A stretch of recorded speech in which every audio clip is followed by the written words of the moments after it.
So hi, one of the Noise Podcasts with Austin from Eunoia. We're gonna ask him some questions today. I'm gonna start. So, what inspired you to start the band, and what does the band name mean? All right, so the easy question is, the band name means it means it's a Greek word that means kind of beautiful thinking, Ooh. um, which is really funny. It's always kind of been like an opposite meaning for the band because like the band name means beautiful thinking, but all of our music is about really kind of messed up stuff. Um, Oh, and that yeah. was something that my drummer asked back when he first joined the band when I first made it.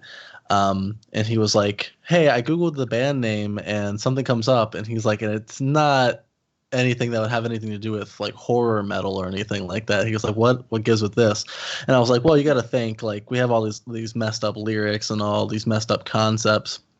But like the people that the songs are about never thought that they were doing anything wrong. They were just doing what they were doing. It's kind of like bliss.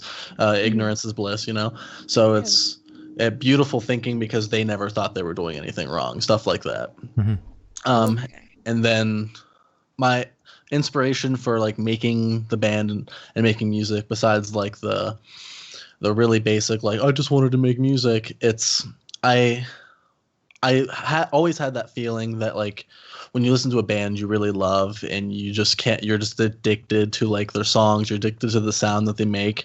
I wanted to make something that I was addicted to. I wanted to make my favorite music. That I think Mhm. that's in in reality, like truthfully, what being a band is you're trying to make your favorite music. You're trying to compile all of the things that you've heard and make the best version of what you like to listen to. And that's kind of what I do with our music. Since I'm also the main writer in the band, it's I sit down and I try to funnel in all of my favorite things into our sound, and it just happens to work sometimes. Okay. Oh, solid. That's really cool. So congrats on your newest release, Tonight's Thank the you. Night. Of Thank you. course. How do you feel about the response to it so far? So that was a really cool one. With our album that had released just like 4 months earlier, Hmm. there were so many technical like difficulties that went into like making that, and the album was actually done for like a while. Oh. Um, and I had done Tonight's the Night back in February. I had started writing it back before the album came out. Hmm. And as soon as like I had the song and the demo done, we were like, we need to get this fucking album out because Yeah. that's that's no longer my top priority. Exactly. Yeah. So we got everything fixed, we got everything going, we got the art done, we put the album out, people enjoyed what it was, but immediately, probably like a month after the album came out or 2 months after the album came out, we went to the studio to do Tonight's the Night. And the reason that Tonight's the Night was even a thing is that a friend of the band was like, "Hey, you should watch Dexter." And like I was like, well, quarantine just started, so I got a whole bunch of time on my hand. Exactly. Um, Yeah. so I binge watched the entire show in like 2 weeks, and like halfway through it, I was like, hold on, wait, this is a really good concept for a song. So Okay. I hit my computer, and the song was literally done in 4 hours. Oh my God. I as soon Jesus. I knew I wanted to incorporate that piano, the theme, like the death theme from the song or the blood theme, whatever it's called. And then as soon as I wrote that, everything else came really naturally. The chorus came to me um, actually before I had sat down on the computer. I had the chorus just completely laid out in my head, and I knew how the song would start and how it would end. And a lot of people ended up really liking it. A lot of people who are just fans of Dexter and maybe not fans of metal, they ended up being like, "All right, I'll give it a chance." And then they were like, "Hold on." We've had like a ton of people hit us up and be like, "That was my favorite song of 2020," and I'm Oh like, my God. "That's amazing." Jesus. Yeah. Uh, That's an so honor. yeah, so it's pretty great. And it goes to like it shows like what we're doing next. So if people go back and listen to the album that literally came out like 4 months before the song, they'd be like, "This is not the same band." Mhm. Um, but Tonight's the Night is sort of, it's the direction that we're going. We want it to be bigger. We want it to be a little bit more unpredictable. We want it to just be all over the place and fun. Um, Hmm. and each song that we put out, I want people to be able to start listening to and have no idea quite what's going to happen. That's Okay. the kind of music I like, is bands like A Day to Remember or bands like Ice Nine Kills, when they release a new song, you're like, I don't really know if this is going to be some heavy, off the wall, unpredictable banger, or if this is going to be something really beautiful and really cool. But I guess I just have to wait and see. Some bands can release stuff that you're just like, I know exactly what it's going to be. It's going to be good and it's going to be their sound, but that's about it. Okay, that makes sense. I personally really dug both the single and the album. I'm really into like the horror metal thing, like what Ice Nine Kills is doing. But I'm personally terrified of horror. So it's interesting. I'm really into it. So I really heard Ice Nine Kills influence on the album, but I might just be making that up in my head. Oh no, it's definitely there, and the guys in that band are actually we had Spencer on our first album. We had him on Armageddon, and Joe, their new bassist, and Dan, their guitarist. We're friends with those guys. Every time they come through Michigan, we go and hang out with them before and after the show. They're musically, Ice Nine Kills has been like a really cool thing to like get inspired from, but also sort of be competitive, because we're basically doing very similar things. I'm not trying to necessarily touch their territory. And there's a couple things that I have kind of in my pocket and on this whiteboard that you can kind of see the top of back here. I'm trying to I'm trying to beat them to a few things, because I know it's probably coming at some point, so I got to beat them to it. But yeah, it's the inspiration's there. They're all really, really talented people. Everyone they work with, like they've got it all. As far as like what I'm trying to do with our music, I want it to be heavy. I want it to be beautiful. I want it to be over the top with like the orchestral elements and the theatricality of it. And then on the artistic side, their merch designs are always amazing. Their art that they get done for everything, whether it be their videos, their album arts, the albums themselves, everything's perfect. That's I think that being a band, you have to worry about that entire package, as opposed to like some bands who are like, all we do is the music. Who cares about the art? Who cares about the video? Like, dude, if you don't present your music in a good way, you've already lost. You've walked through the theater tons of times going to see a movie and saw a movie poster and was like, I don't know what that's about, but I want to see it because the poster was so cool. Exactly. Yeah. Wow. So I'm actually going to steal your question real quick, Shane. So as you said, you have an Ice Nine Kill feature, Spencer, on your last album. Did you get to sit down with him and just ask him like, okay, so how did you get here? Or did you just kind of like let him do the music and then just kind of sit back and watch how he did it all? So are you saying like from like, how did we get him on the song? Like, I'm asking more of, did you ask him for advice on how he accomplished the sound and his progress in the music industry? So we've had Spencer, as far as like being the front man of like a metal band, he's kind of untouchable, and he kind of doesn't like he doesn't really love the publicity. So if you ever see him at shows, you're lucky, because he honestly hides. As soon as he's done with the concert, he'll hit the shower and then he'll go stand at the merch table for like 20 minutes, and then he's like, I'm peopled out, and then he'll go back to the bus. That's fair. But when we had he come through before we were like friends with the band, they'd come through a few times, and we'd always met up with them and just talked like gear and stuff, because we weren't going up to them like a lot of fans would and like idolizing them and being like, you are my god. We would go up and treat them like people and be like, hey, I like this guitar, let's talk about this guitar for a little bit, or talk about the things that they're actually interested in. They don't care about talking about their music, because they do that every goddamn day. So when the time we'd actually sat down with Spencer and was like, hey, do you want to be in a song? Me and Ryan, had our drummer, we had gone to Santa Rosa, California, and we were at the house where they filmed the final scene in the first Scream movie. Because Spencer was there, and we were going to this event before Spencer was even going to go to this. So we were kind of like, oh cool, that's kind of convenient that he's going to be there, that's funny. So they were there to perform some like acoustic stuff in the garage, which is really cool. And what was cool about that event is he he was already kind of relaxed. He didn't have to worry about so many Ice Nine Kills fans because it wasn't an Ice Nine Kills concert. It was just he was there, and sure, he'll perform some songs in the garage. Mm-hmm. So he wasn't like, oh God, I gotta hide from fans the entire time. We just kind of like explored the house together, and then eventually we were like, hey, you're a pretty big inspiration. Do you want to be on this song?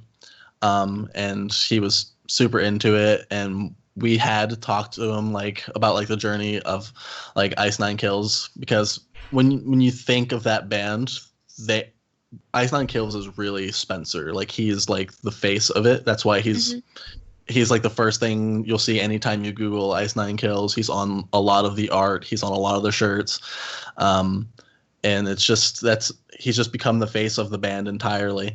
So with their journey starting off by like they weren't even invited to Warped Tour, they just followed Warped Tour and just passed out CDs and demos. Yeah. They followed the entire tour, like every single date, and they snuck into like every single venue just to pass out demos and sell CDs and stuff. Jesus. I think I might be remembering this incorrectly, but I think Spencer personally had like a personal goal of selling like 50 or 100 CDs every day. And that was literally just to get the publicity out and then also have enough gas money to go to the next spot. So I sort of envy that, because as the state of the world is right now, we couldn't do that if we wanted to, because there are no concerts. So we have to focus more on like the digital side and like the online marketing side of being a band, as opposed to just going to a show and being like, hey, here's my band's CD, buy it, I'll give it to you for $3, you know? Yeah. So when I had brought up a few ideas that I can't really talk about right now to Spencer, he was like, yeah, we had talked about doing stuff like that before. And I was like, oh. So that's why earlier I said there's some stuff that I kind of need to beat Spencer to, because I feel like they've got material.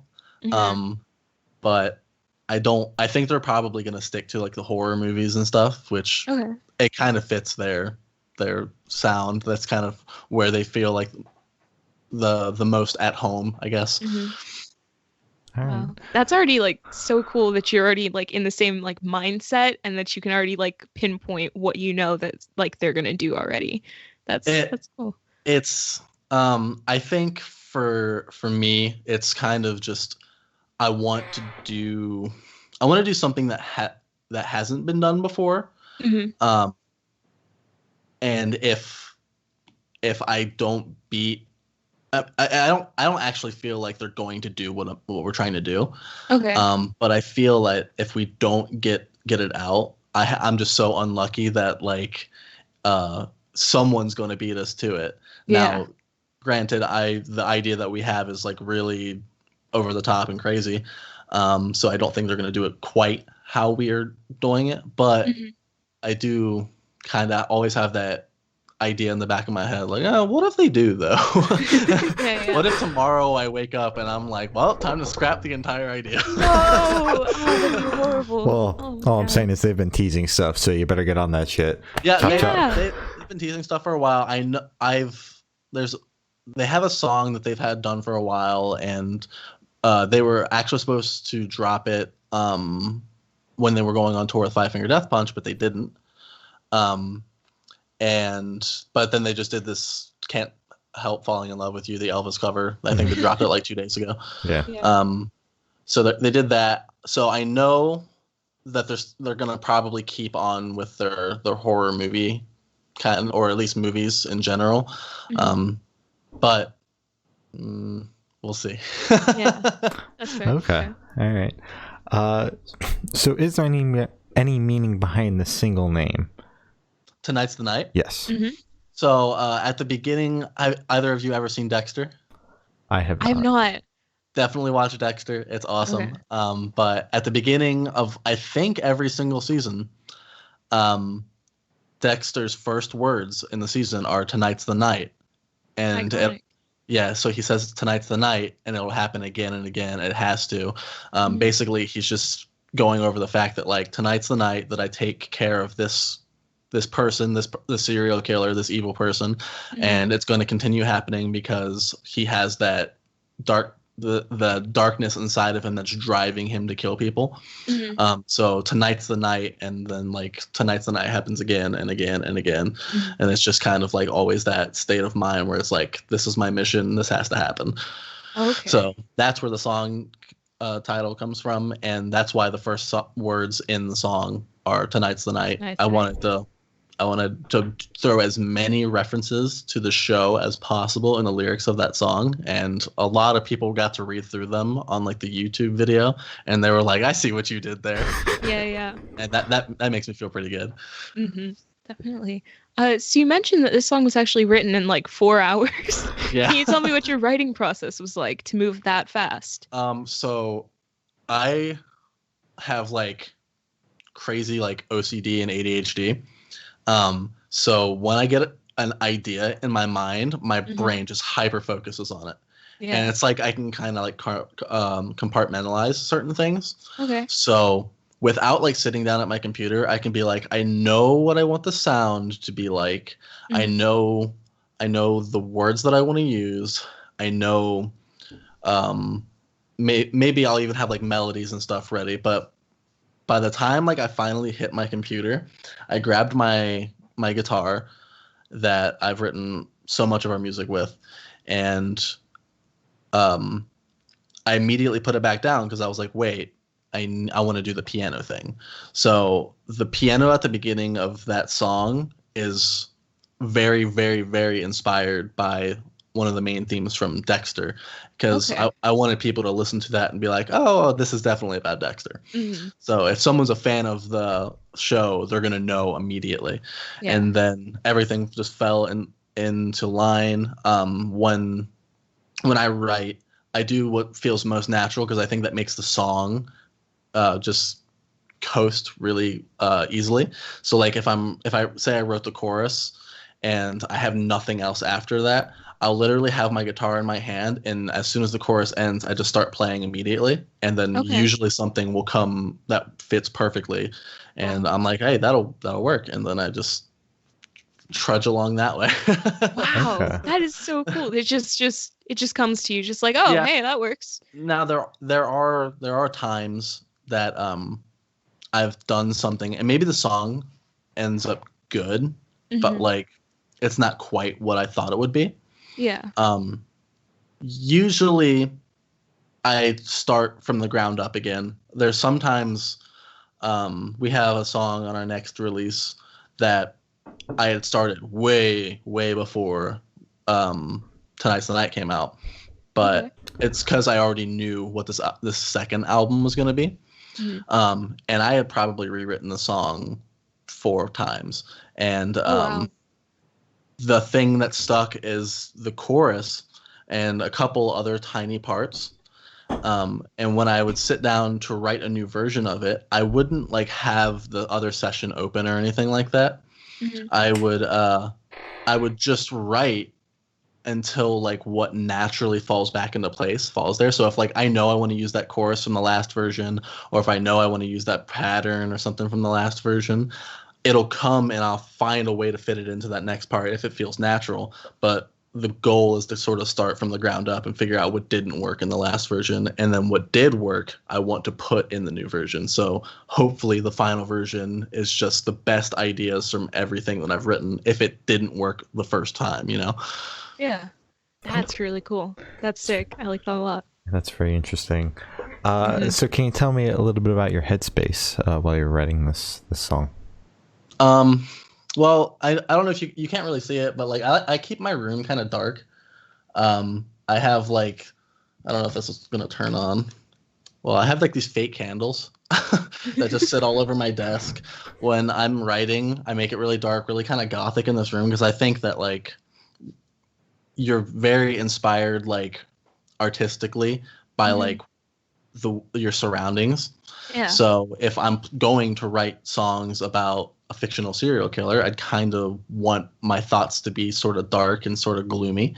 Yeah. So that's kind of where I put myself, and I try, as weird as it sounds, about trying to put my head into a serial killer and try and figure out why they do the things that they do. Yeah. So with Dexter, like I was like, well, he has this this urge to constantly take care of like these serial killers. He has this urge to kill. So I got to figure out like what that feels like. Is that like me when I really need Chipotle?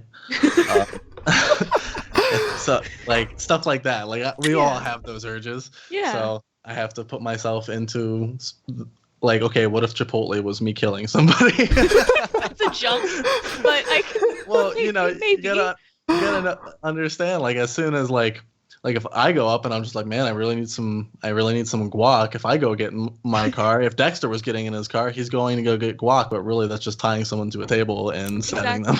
Yeah. Okay. Yeah. Interesting. That's good. That's good. So we've already spoken about Einstein Kills, but while listening to this song, are there any band or artist influences that pop out the most to you? So with like trying to keep things in like the horror metal realm, something that goes towards like the people who listen to Ice Nine Kills, the people who listen to Motionless in White. Banger.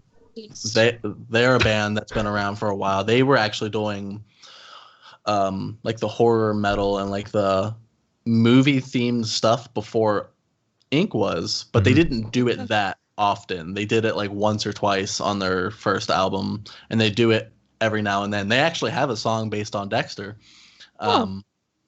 It's called Dark Passenger, to anybody who cares. Good song.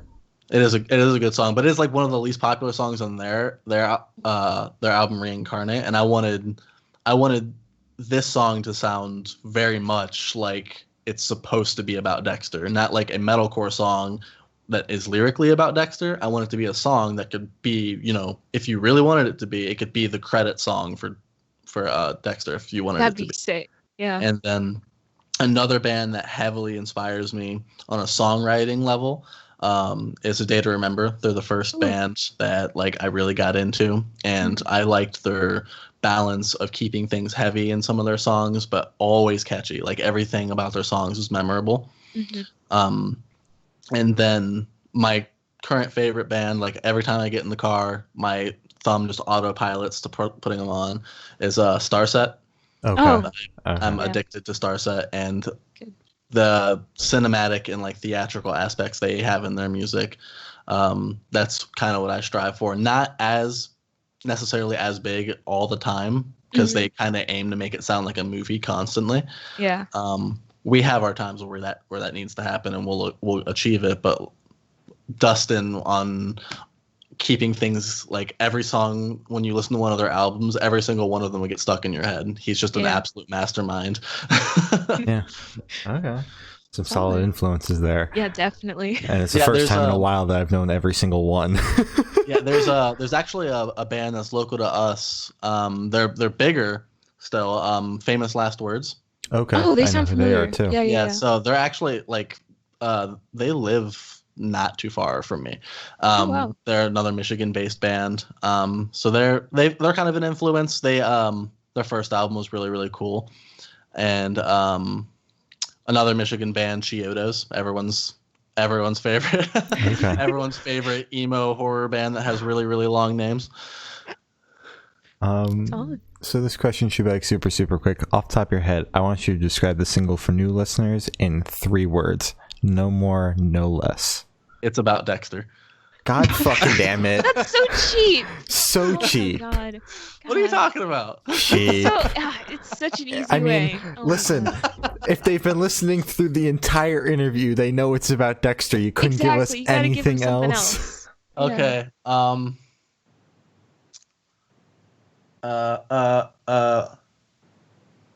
God. So like, okay, is this like 3 words as in like what I just did, where it's kind of like a small sentence, or like it's fast, it's heavy, it's melodic? No, it could be 3 descriptors. Yeah, it could be whatever. Okay. So, I mean, it's definitely, it's heavy, cinematic, and it's fast. Okay. Solid. Those are good. That's a lot better. Definitely, yeah. It's about Dexter. So easy. The look on Shane's face when I said that, he was like, bro, come on. I was like, look, you said it needed to be fast. Oh my god. So is there a certain feeling or emotion you want this song to invoke in your listeners? I guess not like a specific like emotion per se. I want I like when I listen to a new band. I like even like within one song, I like listening to something and then like getting blindsided by like a completely different sound in the song. Yeah. So like with the beginning of Tonight's the Night, it starts off it's very piano-y. So it kind of lures people into thinking, oh, this is going to be like a softer, poppier song. And then immediately we're like, nope. No. And then so the song starts with this beautiful piano piece and ends with this relentless breakdown. So I don't know. I guess what I really want to give my fans is whiplash. That's kind of what I'm looking for. All right. The worst case of whiplash. Okay. Put them in the hospital. So where do you see the band in the next 5 years? And I know you've hinted that you're working on new stuff. Can you tell us anything about it? Yeah. So we do have some cool stuff in the works. Next month, I'm actually heading out to New York. Beacon, New York, I think. No one's ever heard of Beacon, New York, but that's where the guitarist and like producer of Shadow of Intent and Currents is from. And we've become friends over like the last couple months. And he was like, "Hey, let's just do it, and we'll record the song here." So. I'm going to go out there. We're going to record our next song at the beginning of next month. Right now, I'm also trying to do maybe like an alternate version of Tonight's the Night, just like maybe an acoustic version. Yeah. But we'll see how that goes if we need to put it out. I know that like right now it's really hard as a band to stay relevant. So you kind of need to constantly put material out, but with the caliber that we try to keep our quality, sometimes it's kind of hard because things like at the end of the day, like money is kind of what controls everything still. So if money wasn't an issue all the time with the way that we like to do our music, we'd have stuff coming out constantly because I'm just a writing machine and everybody in the band is a writing machine. But yeah, so hopefully we can get the song done, and if we like the process of who we send it out to mix it, and we like the process of like everything else about the song, then we'll probably say that that's probably a good way to do the rest of the album that's kind of going along with it. Okay, that's very exciting. Excited. So for the last couple of questions, we're actually going to shift away from music, if that's okay with you. That's perfect. Boom. All right. I didn't even say it. God fucking damn it. So we're going to go straight to death row. Now boom. There you go. So if you're on death row, what would your last meal be with a drink? Really big boom. There you go. My last meal and a drink. Well, for the drink, I always like bubble tea. Ooh, as you should. Yep. Bubble tea is always awesome, and I feel like that would be kind of like a small cheat for death row because it's also kind of like a snack. Yeah. And then meal wise, probably like all my favorite sushis. Ooh, taste. Sushi and bubble tea. Some Japanese delights. Okay. That's a great combo. So if you could live in one fictional world for a week, where would you live? One fictional world? I've always liked. I'm a big fan of Marvel movies. So living in the universe where all that stuff goes down, like I don't even have to be a superhero. I just want to be like, I want to be like a Stan Lee cameo where like I look out the window and I just see like the world falling apart and I'm like, huh, and then I go back to doing whatever it is that I'm doing. Yeah. You're like, well, that's not my problem. I couldn't possibly fix that. Exactly. But like, I think it'd be really cool if like, I mean, even if, you know, on the news tomorrow they were like, hey, there's like an actual superhero, he can actually fly, like everyone in like the world will like collectively like shit their pants because like that's fucking that's cool, right?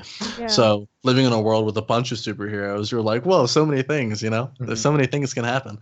Exactly. Yeah, so many opportunities. That's really cool. I never thought about it that way. So I have the honor of asking the last question. Every single person we've spoken to has actually said it is the most important question. What is your favorite color? Probably blue. Because I feel like it's cheap to say black, but all my wardrobe is black. But yeah, like I like electric blue. Have you ever seen like one of those really pretty like electric blue Mustangs driving on the road? It's like I really want that. Like the blue of the box behind Shane. Okay. Right there. Yeah. That's awesome. That's a good blue. That's a really good blue. That's awesome. So as Gloria said, that's all the questions we have today. Is there anything that you would like to plug? I mean, this entire thing was sort of about me plugging my band. If you wanna listen to my band, we're called Eunoia. We're from Detroit, Michigan. But no, I mean, like, I know it's crazy out there in the world. So as far as like plugging anything, I'm plugging safety. Stay safe. Don't just stay with your family. Be happy. Don't die because that sucks. Don't do that. Stay healthy.